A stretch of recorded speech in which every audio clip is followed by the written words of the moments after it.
Hello, and welcome to Sarah's Baked Goods. Today we're going to be making my signature cheesecake lemon squares. We're going to start off by putting parchment paper into our pans. The way I do this is by cutting straight with enough parchment paper to go up the walls.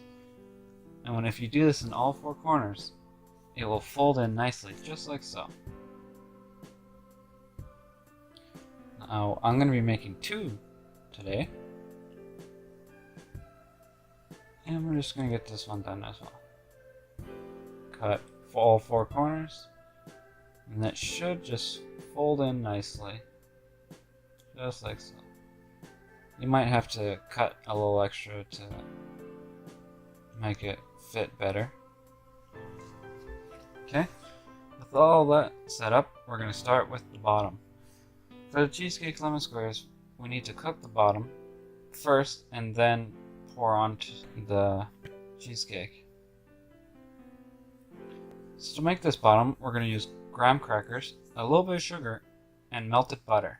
Make sure you get all that melted butter in there. We're going to mix it up till it's nice and sticky. That's why I like to use my hands here. Until it looks, come on, there we go. Looks just like that. Now, since I'm making double recipe, I'm weighing out how much is going to be going into each pan. Once they're in both pans, I'm going to flatten it out. Now be careful with the walls, because as you'll notice when you make this yourself, it will start to go up the walls. And to make sure that it's nice and flat, you want to make sure that you push that stuff that's going up the wall back into the middle one. There we go. Make sure you pack it down. Now we're going to put this off to the side and move on to our cheesecake. We're going to use soft, room temperature cream cheese. Make sure you get all of it in there.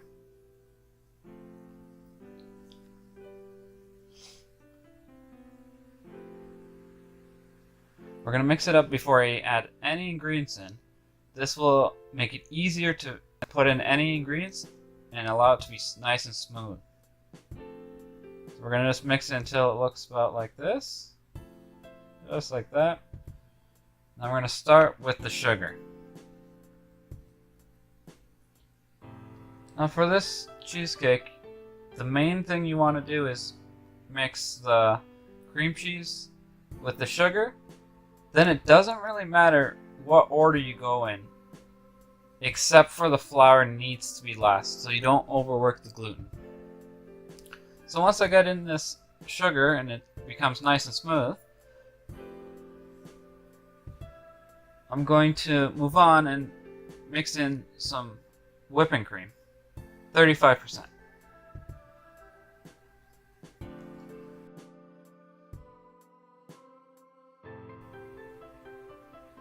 Nice and smooth.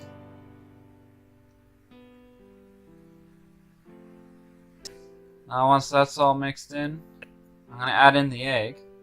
Now with the egg, you can always mix in your vanilla with it. Saves the extra step, makes it a lot quicker. Now again, make sure you scrape all your ingredients into your bowl. You don't want to be wasting anything.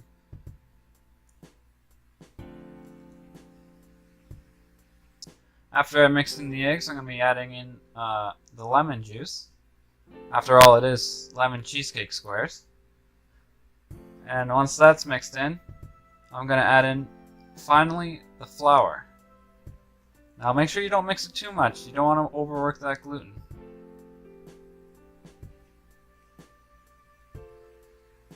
Now once that's been mixed in, we're going to bake our bottoms, the graham crackers, at 325 on a convection oven for 10 minutes.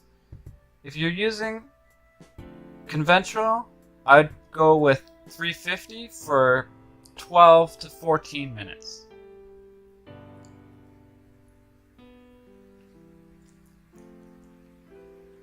So once we get these in here, we'll come back in 10 minutes.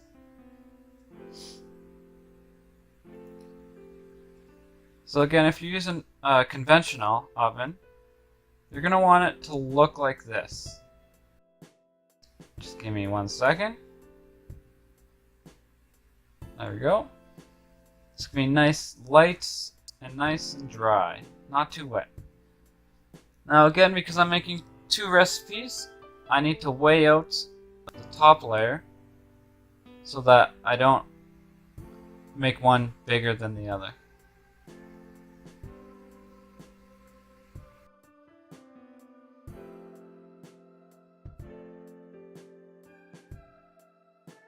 There we go. That's what it looks like afterwards.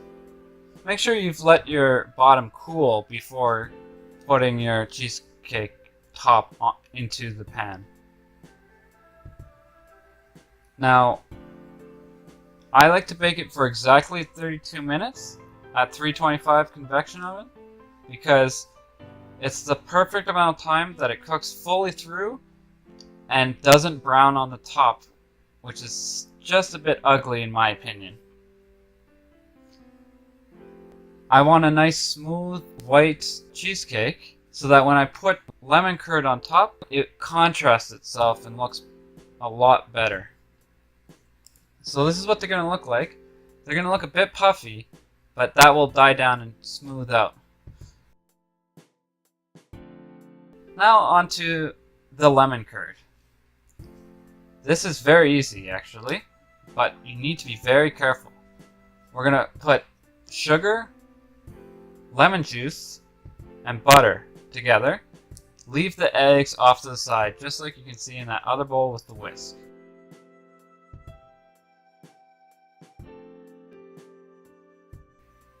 There we go.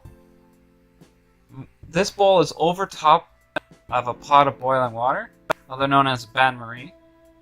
And we're just gonna steam it and cook it until all the butter melts. And then we're gonna take it off the heat and mix in the eggs. Give it a nice little mix before you put it in. So make sure you get all that in there, then slowly mix it around until it's smooth. Once it's become smooth, we're going to put it back over the heat.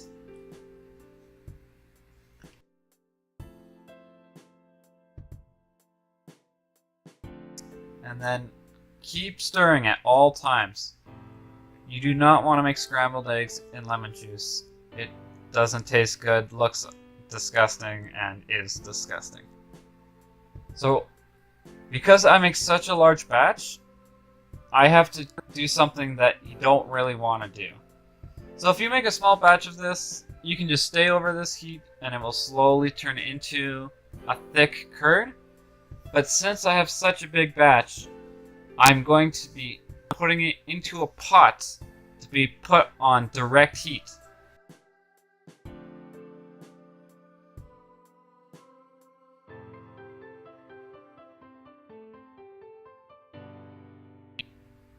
See how thick it is? That's about the stage where you want to take it off and strain it before you put it into your pot. Now back to once you put it into the pot.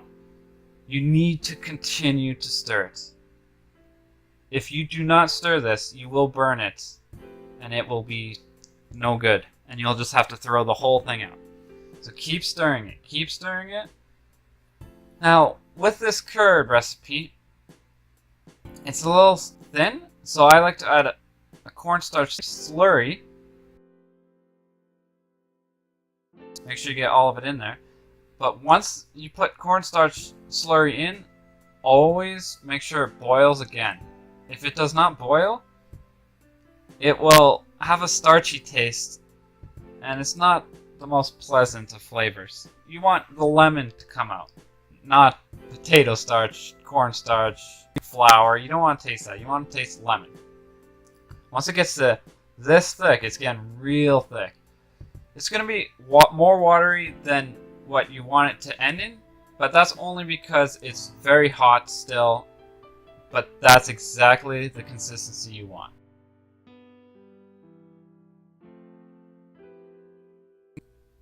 Now we're going to strain it through. Because eggs have connective tissue between the yolk and the egg whites, that will never mix totally into your curd and will have to be strained out. This is a beautiful, beautiful curd, nice and thick. That's exactly what you want to use to pipe. So I'm going to just put it into my piping bag and set it off to the side. I'm going to be piping nice rosettes onto each individual square. But first, I'm going to need to clean up my square. I freeze these squares so that it's a nice clean cut when I do this. After each cut I go wash off my knife so I don't put any extra crumbs on anything. Now these are perfect, because these are perfect for taste testers for you. It's also nice to give out free samples for your customers. Now, I'm just measuring it out by hand. If you're not comfortable with that, use a ruler. Don't be embarrassed. I sometimes mess up and probably should have used a ruler. But I'm going to go by 4 by 4. So we're going to make 16 squares per pan of cheesecake squares. So with 3 pans, you make 4 dozen.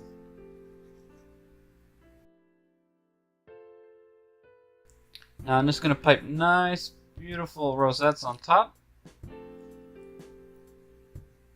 I use this specific piping tip because it's a perfect size that puts enough lemon curd on so that it doesn't overpower the cheesecake and complements it instead.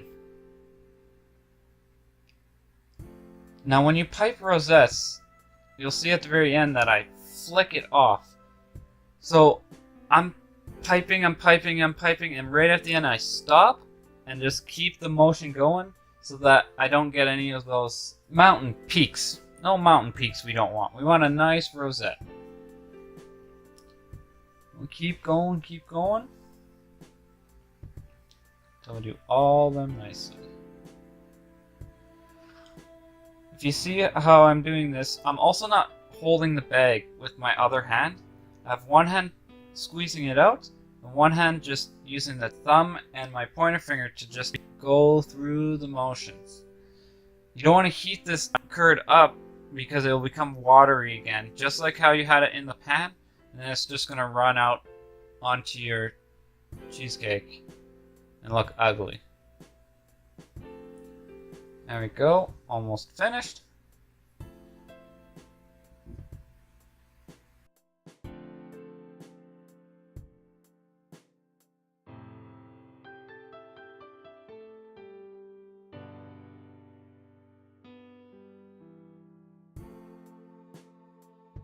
Last one. Perfect. One whole piping bag. This is what it looks like. Nice and beautiful. This is how it turned out. If you've liked this video, please like and subscribe. You can follow me on Facebook, Twitter, and Instagram. I even have my own website. The recipe will be in the description below. Thank you, and have a nice day.